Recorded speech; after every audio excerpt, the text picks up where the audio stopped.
Good morning, everybody. Happy Independence Day, right? It's not a happy day. Don't let's kid ourselves. There's very little about our situation that elicits joy or happiness. Our country has become a most brutal place in which to live, and it doesn't inspire hope in anyone that is still given to thought and reflection. But happy Independence Day for all is worth, just as another day that we're blessed to have seen. I wish you a happy day. But I had alluded to this in the piece I wrote earlier when I was seeking to draw your attention to this morning's broadcast. I said we'll start with prayers. We're a very religious country now, aren't we? First, the Arabs came with Islam. They grabbed everybody from Sahel down. And then the whites came with Christianity. And there is a church practically everywhere you turn, or a mosque everywhere you turn in Nigeria. But the one thing that has proven to be quite scarce in our country is godliness. We've become vacuously religious. We have become vacuously religious.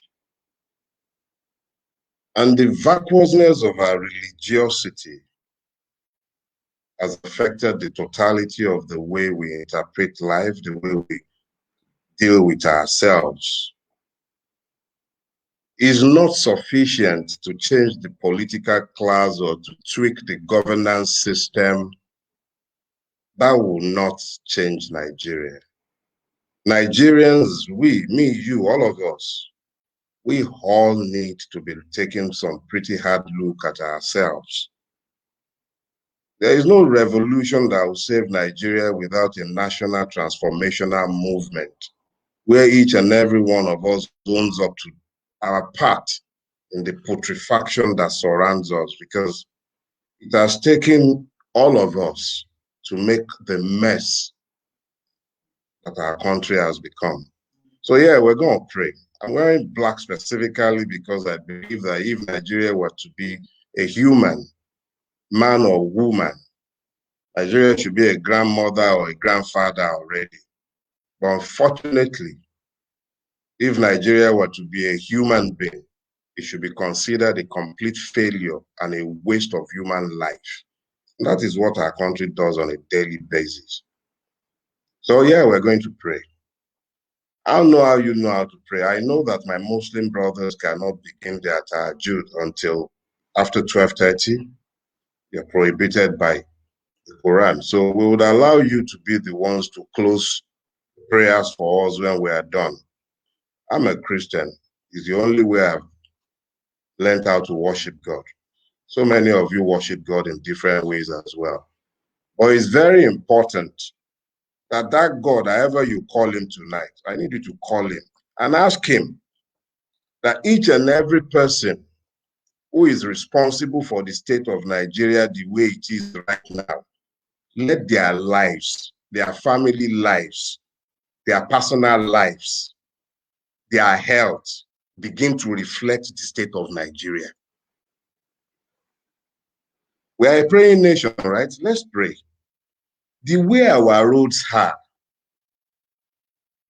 on this day that is the 60th year, that begins the 60th year of the so-called independence of the Nigerian state, the way our roads are, each and every person, politician or bureaucrat that is responsible for the state of our roads being the way they are, may their lives begin to reflect the state of these roads.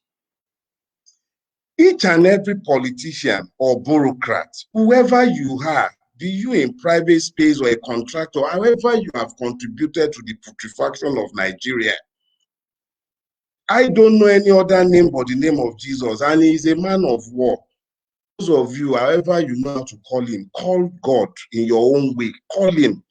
Let the state of our hospitals, the state of our infrastructures, the state of our schools, let it begin to reflect in the lives of everybody responsible for the way it is.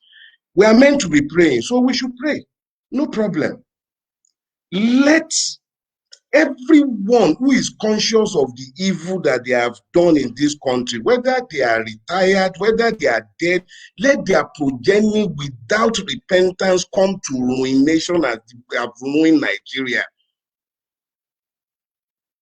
We should pray. We will pray.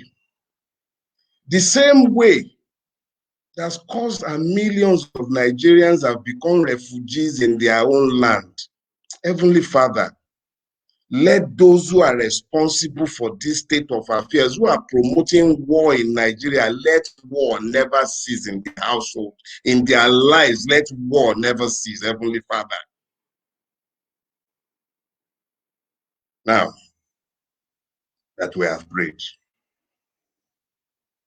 we would also ask God, however you know how to, you talk to him in your own time. Ask him for direction. Ask him for courage. Ask him for the spirit of courage. Throw away your fears. All of us will die once. Nigeria has come to the point where we need to define very clearly the exact nature of the struggle that we face. Ours is not a pro-democracy struggle. It's a liberation struggle. We have mischaracterized it for too long, and this mischaracterization has led to us employing the wrong arguments, the wrong tactics, even allowing ourselves to be strategically maneuvered into weakening ourselves on several occasions. So tonight, I have asked a question, and it is important that you seek to follow me. I have also sought as best as I can, quite unlike myself. I took notes so that I'll keep to my notes and I will not stray. I tend to love the sound of my own voice, but I have a lot to do tonight, and I'll seek to take as little time as possible. Now, I asked the question. I said, are they blind or am I insane? That's rich coming from a man who looks like a madman. But then, why do I look like a madman right now? I'll tell you and why. It started after you've heard the story. It doesn't matter now. But here is the thing. I could have shaved my locks. I could have been done with it. I could be combing my beard and all of that. But it just seems so superficial looking at the madness with which living in Nigeria has immersed all of us. We all pretend like this is normal, the way we live, that like there is anything sane about our existence. I started growing my locks in protest, and I've seen people look at me like I'm a madman. And I know that they are actually the mad people. You all are actually the mad people because you found ways to normalize insanity all around you. And the fact that you can find sanity in these, the fact that you all seem so capable of forgetting that you die someday. The children that you're running away, you don't want to die. The children that you're gathering the riches for, they're going to have to live in the country that you have helped destroy by your normalization of insanity. I have talked about the only way I could actually begin to understand and find some measure of sanity is to simply accept that I'm the one who is insane and you are also sane. See, because How do you, okay, so I am the sane one, or you are all sleeping. It's got to be one or the other. Now, the first thing I said to myself was that, what should you be saying that you are not saying? I'll tell you what you should be saying that you are not saying. In my generation, I'm 52 now, and I went to primary school when I was 5 years old. So that must have been around 1973 in Ibadan, in Olende, in Ibadan. If you know Ibadan, you know that's around Mokola. That's in the heart of Ibadan. In 1973, St. Stephen's Primary School was the school I attended is better than the ones my children have attended in Lagos. I've not been shy about paying for those schools. For secondary school, I went to Fidelity Grammar School. I've bored you with this story long enough. Yeah, can we hear it one more time just for emphasis? It is better than the schools my children have attended in Lagos. My children are attending the best.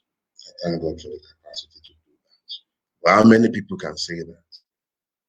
But my mother's village school that I attended from 1978 to 1983 is better than the one that we're all slaving to send our children to wherever you're living in Nigeria today.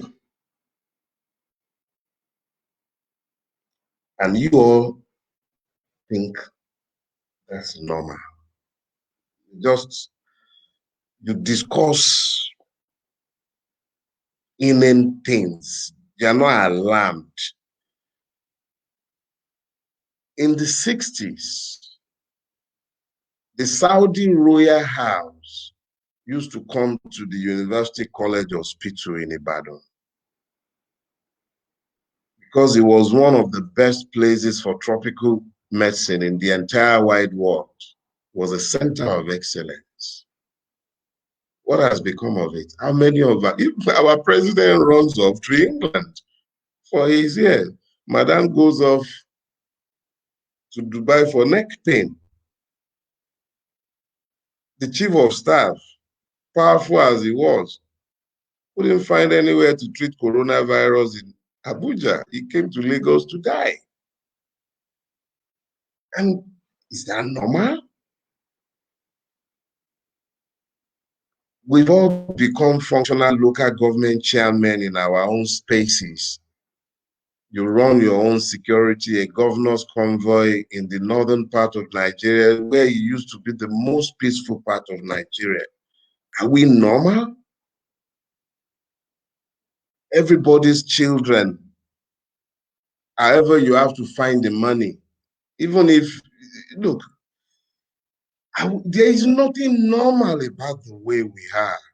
And it's gotten to the point where if you're not blind, you must see that there is a systemic collapse going on. And then you know what? Nigerians began to vote with their feet. Those who died in the Sahara died there. Those who have died in the Mediterranean and are still dying there, they're dying there.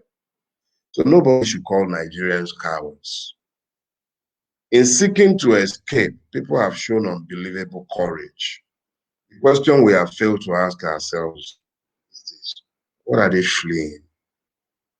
They're saying something we're not saying.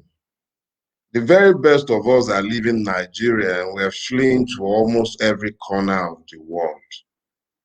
And yet we sit down like this is normal.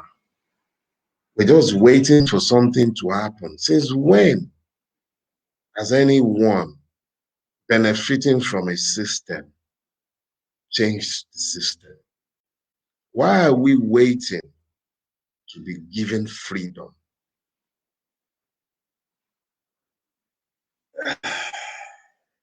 And those who have run away, and I'm speaking to the Nigerians in diaspora now.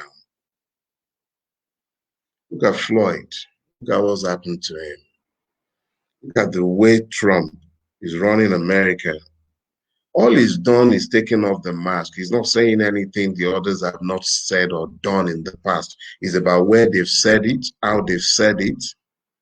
But some people have been using the dog whistle that Trump is polishing and using vigorously now.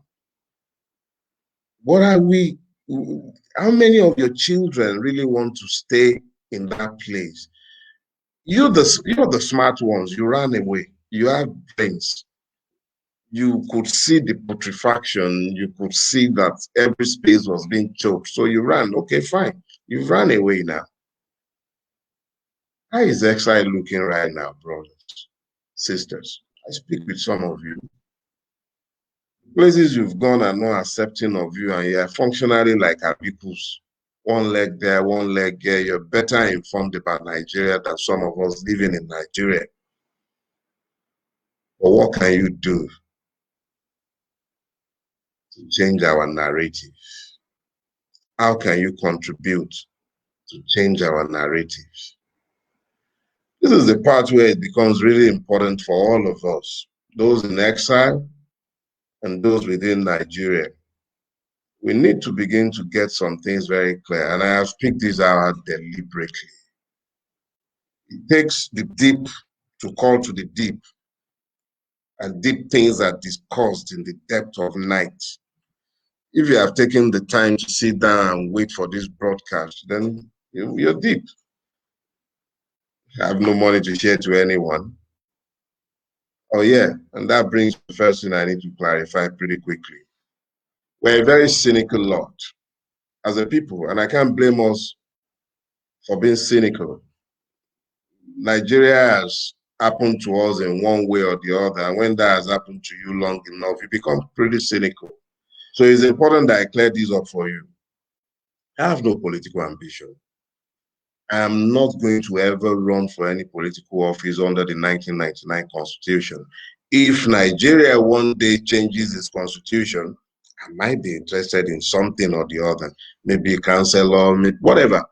But as long as it's the 1999 Constitution, I will never seek office. I will never accept it. So let's be clear. No delusion. I am clear as to what I seek. So now, what do I seek? For a very long time, Nigerians have been led into the binary vision of thinking that they have only two choices. One, secede. So you find a lot of people with genuine grievances running to the secessionist banner. The other, flee. So people voted with their feet. A lot of people, as I have said already, and as I have addressed the diaspora already, people took off. You voted with your feet, you went away. I can't blame you. Sometimes I've asked myself whether I'm actually, no, don't worry, I've considered I'm insane, because there is a measure of insanity that leads you to believe that there is anything to be had by staying within the Nigerian space. I don't have any exit plan. Trust me, no exit plan. Okay, I think I have maybe like $100 or so somewhere abroad. That's it. No house, nothing. Now me and you for Nigeria, I'm not going anywhere. So let's be clear. Those of us who have stayed, we have two choices. We can stay as victims, or we can act as men of thought. Paraphrasing Kwame Nkrumah there. Men of thought. Think as men of action and act as men of thought. What I have done is to seek to show the secessionists for the first time. I've talked a lot to the secessionists. But as I have said, there are two choices. You run. I've dealt with the exiles. You really have nowhere to run to. America, Europe, nowhere is like home. None of you live happily anywhere beyond Nigeria. So yours is a different issue. We'll deal with that at other times. You are keyed in already. You are all patriots. You just ran because there was nothing to give you hope in Nigeria. So yours is the easiest bit. Although most of you have also embraced the heresy of secessionist sentiments. So I would also be addressing you because it is the bulk of you who are outside Nigeria that tends to promote and contribute to secessionist causes. But I need to deal with this issue tonight. I beg you, I concede to all of you secessionists your grievances, but I beg you, move beyond the binary vision and open your mind. Let's talk to each other. You see, the illusion in Nigerian political discourse has always been that the Igbo man, which is Republic of Biafra, retreats from the madness and pains of the Nigerian state, or the Odua Republic man with his grievances.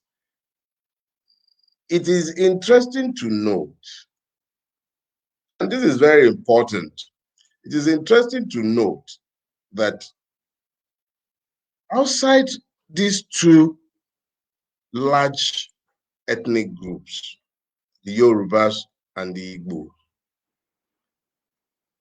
nobody really questions themselves as to exactly what would happen to the minority groups trapped in these different regions. But don't worry, just hold that thought for a second and let me take you to something else. Has anybody ever bothered to ask themselves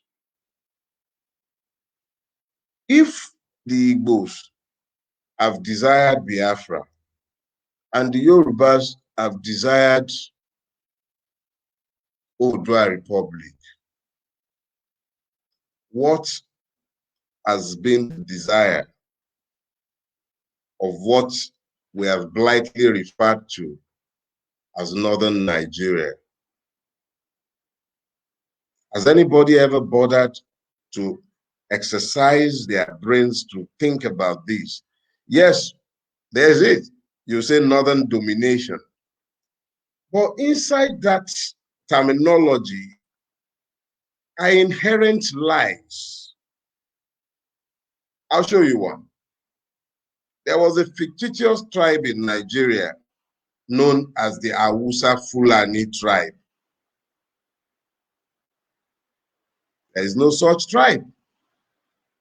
But at a point in Nigerian history, it was convenient for the existence of the tribe to be promoted because it is the aggregation of the rights of so many people. But those people became complicit in the aggregation of their rights because they kept quiet and helped to promote the myth of one northern Nigeria. Well, have you noticed these days? You really hear about Hausa Fulanis now. What you hear is the Fulani Islamist agenda. Obasanjo was one of the first people, to my own knowledge, to use that terminology in public discourse in his address at Ole in 2019. Now, here is the thing about what Obasanjo said. Obasanjo is a beneficiary of the myth of Hausa Fulani. He was a product of that hegemony and a major beneficiary of that hegemony. But the same man now began to speak in terms of in terms of a Fulani Islamist agenda. I'll tell you what it is. There was an hegemony existing in the northern part of Nigeria, the Fulani hegemony that governed the vast part of northern Nigeria. That hegemony was installed and helped to take power and control in most parts of northern Nigeria during the colonial days. That hegemony has governed Nigeria from its independence. But at the point of our independence, there were negotiated agreements. That negotiated agreement culminated in the 1960 Independence Constitution. That constitution made federalism based on very strong regions the ground norm of the Nigerian state. None of the constituent parts of Nigeria would have agreed to be part of Nigeria without the presence of that agreement. It agreed that it should be federalist. It agreed that there should be a parliamentary system. The concerns of the minorities led to the enshrinement of the Bill of Rights, which is a product of the Willings Commission on the right of the minorities. The minorities in Nigeria have always been afraid of domination by the majority, but federalism was adopted. It was meant to assuage the fear of Fulani domination of Nigeria. At the federal level, at the state levels, and at the regional level, the Willings Commission enshrinement of the of the recommendation of the enshrinement of the Bill of Rights in the Independence Constitution was to address the original fears that had always existed, even amongst those who were within the regions as minorities. With the abrogation of the federal character of Nigeria, not this fraudulent federal character that has been used to swipe everybody's omiobe with bread gigon. No, I'm speaking specifically to the unitarianization of Nigeria, the death of our federal system in 1966. With the death of the federal system in 1966, if on Facebook coined the rather interesting word today, what we have been left with has been a few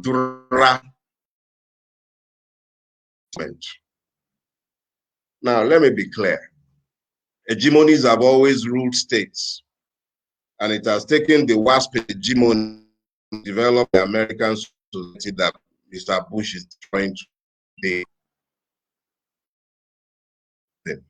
It took the English hegemony to build Great Britain, so there is nothing wrong with hegemonies propelling the growth of nations.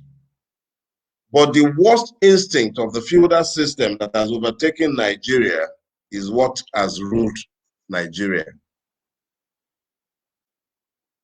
Poverty has been weaponized against the Nigerian people. So, the first thing we need to ask ourselves is this: what is the way forward? I've spent time, and I believe I've spent enough time, but there is a key thing I need to explain, which is what has led me to the point where I believe that our problems are systemic. The cure has to be systemic, and it has to be anchored to a national transformation plan. He's always taking madmen to propel societies. I hope your search for madmen to propel this particular society just increased by one. Because I dare to believe that we can think our way out of the mess in which we have become enmeshed. The loss of our citizenship is the first problem that has happened to Nigerians. The loss of our citizenship. If you still think yourself a citizen, let me bust your bubble. Who is a citizen? A citizen is the man who lives on the same level with equal rights as any other within a nation state. The citizen is one who is equal to the next man within a nation state. Nigerians are not equal. There are two classes of Nigerians. The first, the subjects. Our rulers have emerged from amongst us. The first of our rulers to emerge amongst us, the military dictators. And by the time they brought their constitution in 1999, they brought one of theirs to begin their line. They have selectively brought in new members over time.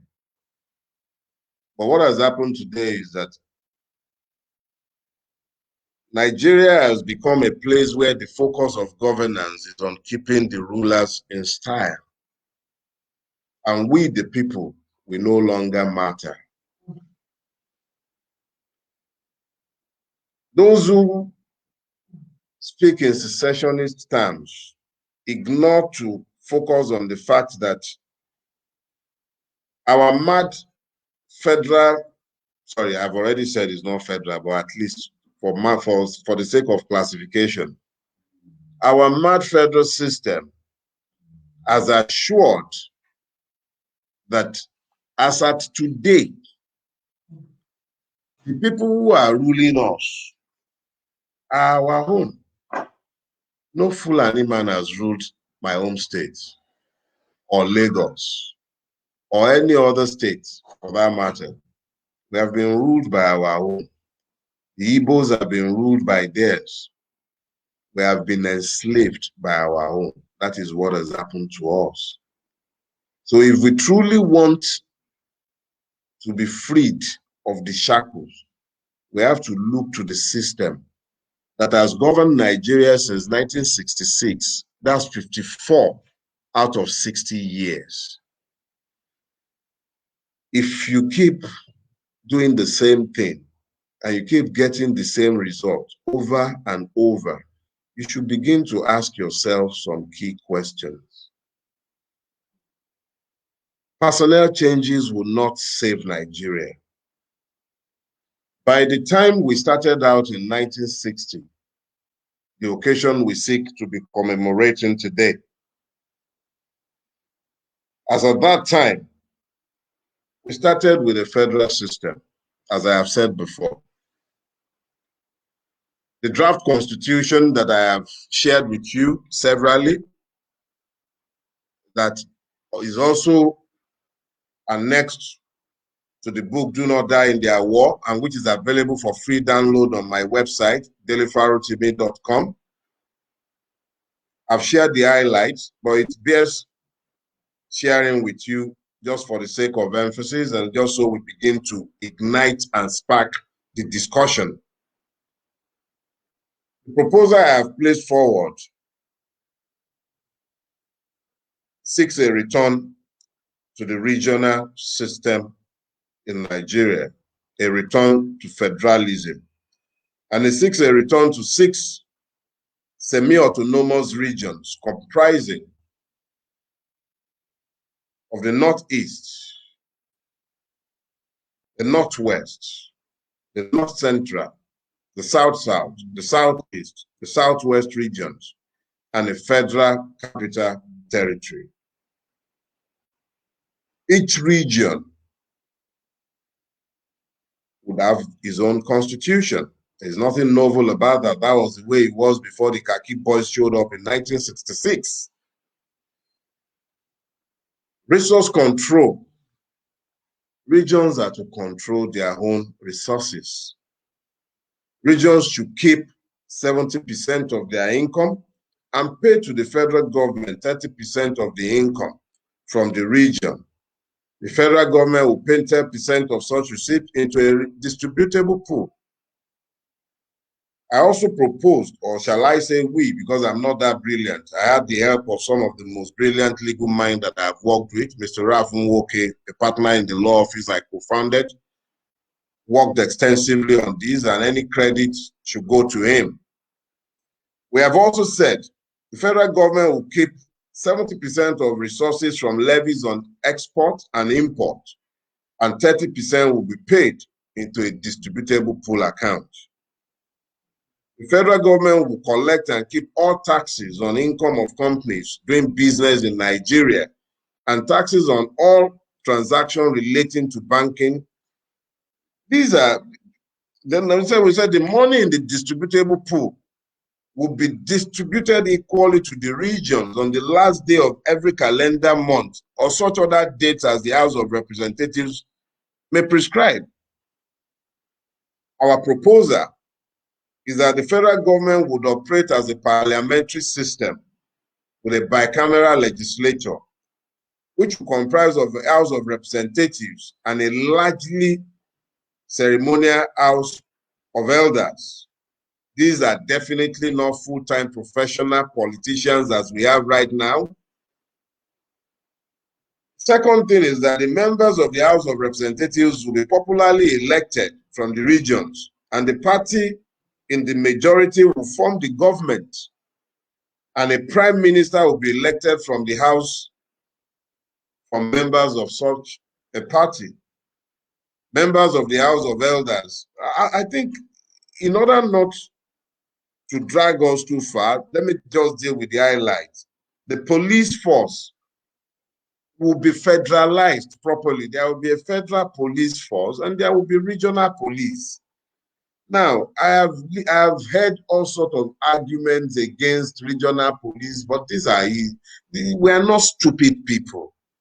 If we're all bound by law, if the police recognizes that it's dealing with citizens and not serfs, not subjects, if the policeman is accountable and subject to the law because the validity of my right as a citizen has been recognized by the governance system, then we shouldn't worry about developing our country. So I am of the opinion, and this is subject to debate, but if we can, I know a lot of arguments have been raised, but those arguments can be canvassed and we can have these arguments. But I do believe that there should be regional police and there should be a federal police force. Offenses that cross regional lines, offenders that cross regional lines automatically become federal jurisdiction, and there are crimes that are of federal nature that the federal government will prosecute.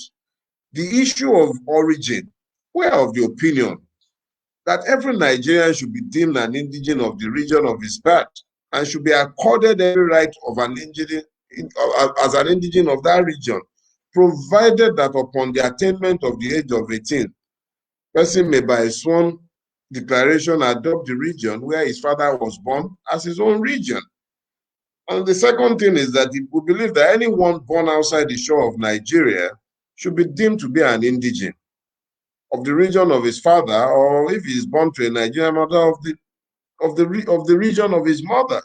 Every Nigerian shall be deemed to be an indigene of any region where he has lived or she has lived and paid taxes for 3 years. In general, or rather, let me say this. Those who have talked restructuring have been fraudulent. You restructure Nigeria without accountability for past crimes, and you merely waste your time. Some people have stolen us blind. They are richer than Nigeria. They must account for what they have stolen. And there is a provision in the draft constitution that provides amnesty for anyone who, whilst occupying a public office or performing any duty in relation to public finance, where such a person has corruptly enriched himself, he can come out voluntarily and go and make a sworn declaration before a judge of the Federal High Court in whatever manner the CJ prescribed. And let me say this, that is inclusive of judicial officers, because we cannot pretend as though our judicial offices are peopled by saints and the rest of us are the sinners. All of us are guilty. All of us, from the magistracy to the Supreme Court, all of us are Nigerians, and every Nigerian is as guilty as the next. We are all guilty and complicit in the mess that is all around us. So let's be clear. Those who have stolen our money, those who have pauperized this land, they must cough out what they have taken. Now, I have shared highlights. It's not the first draft constitution in the history of Nigeria. There are several more. Other people have probably drafted better ones, and we will be taking on board the suggestions that we expect to arise from the discussions that I expect us to provoke by talking about this. Discuss it with your friends. We expect to be able to synthesize the different ideas that will come from this engagement, compile it, and then send it out again to all of you. When we have a document for everybody, we will then launch a site where you can sign up. The intention is to aim for 1 million signatures. If we can get 1 million Nigerians to agree to the proposals in the document we are placing forward, the intention. Now, let me backtrack a little. I saw an advertorial by the Nigerian Senate signed by Omo Agege speaking about a constitutional review. And it is clear to me that the system is seeking to reinvent itself, because it should be clear to everybody that what we have is not sustainable. And in seeking to reinvent itself, it will not serve the interest of me, or of you, or of anyone. They will not serve our interest. They will serve only their own interests. So, this draft constitution that we intend to place before you, by the time we have up to 1 million signatories signing up to this draft constitution, the intention is to begin to mobilize the Nigerian people for a general strike. Let me be clear. I am a pacifist. I do not believe in violence. The Nigerian state is an expert. As an entity, it has become expert in the art of deployment of violence, and it has no respect for the rights of its citizens, because it does not see us as citizens. We are subjects of feudal lords, and the Nigerian law enforcement agencies are structured solely for the preservation of the state and the rulers. but we will not make ourselves the cannon fodder. It will not happen. We will mobilize along non-violent lines. If the NLC has been bought, remember, it does not represent more than those who work for government,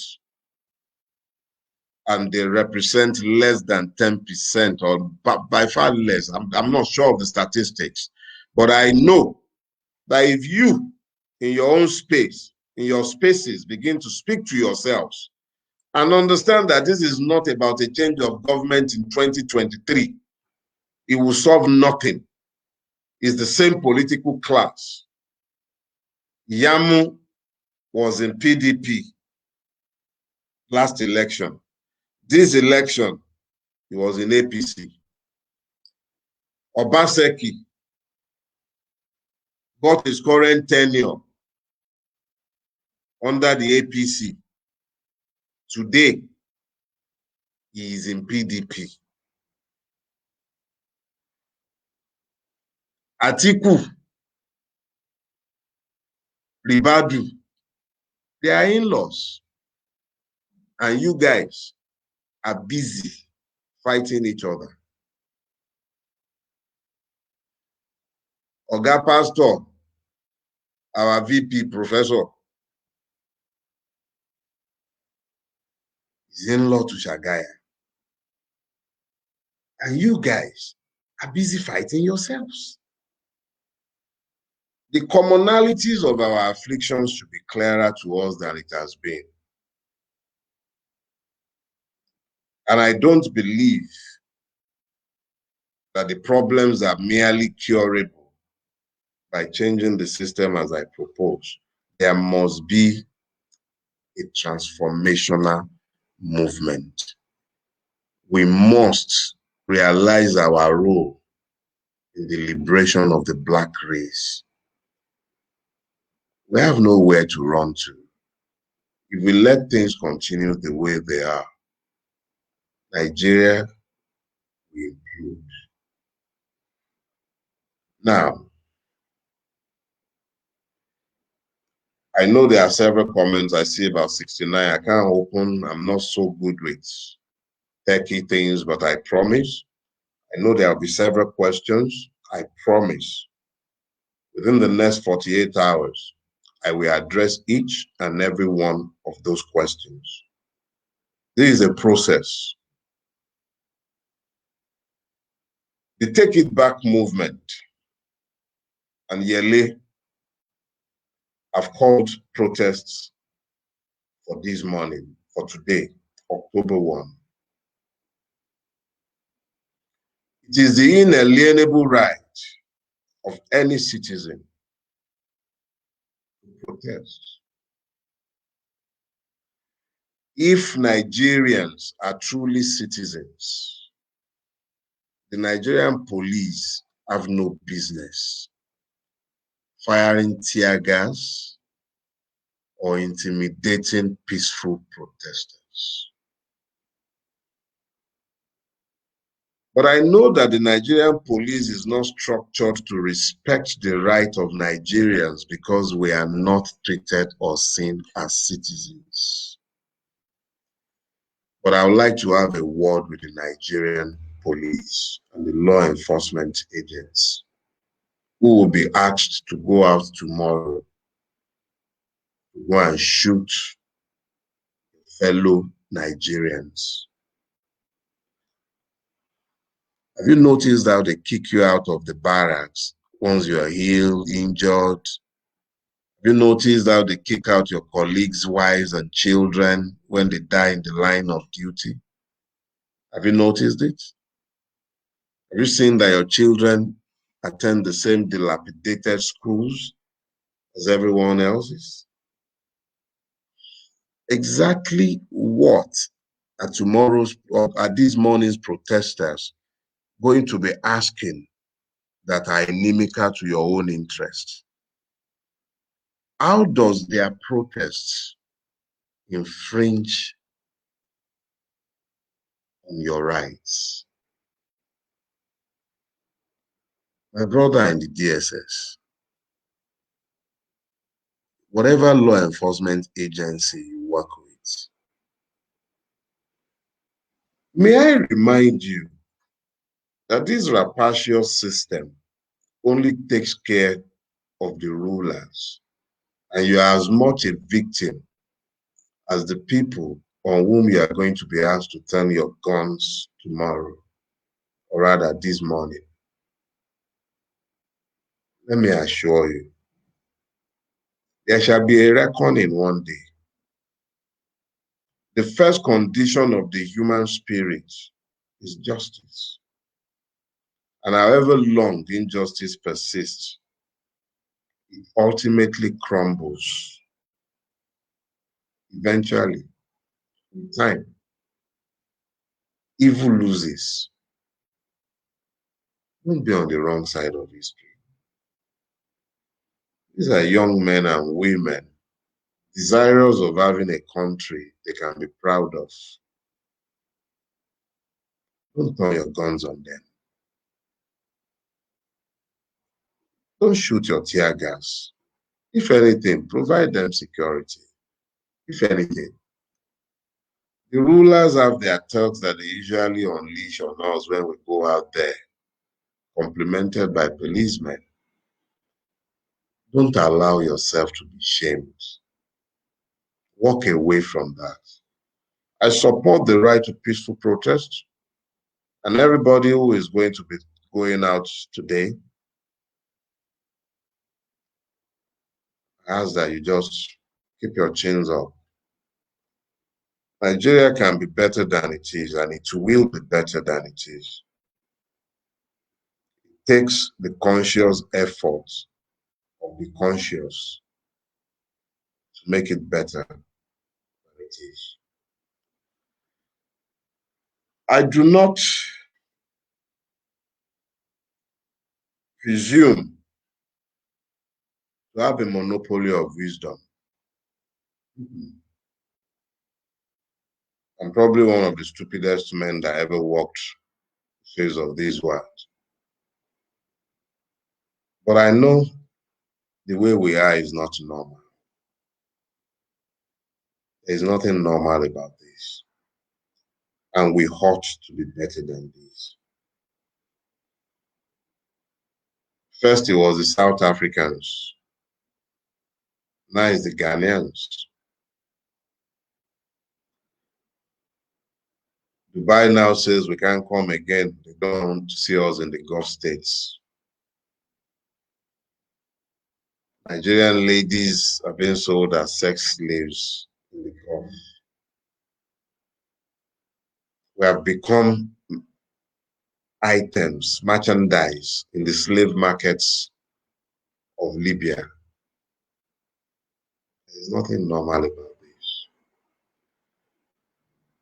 What I seek is a revolution. I seek a peaceful revolution. The constitution I have proposed takes us to that place.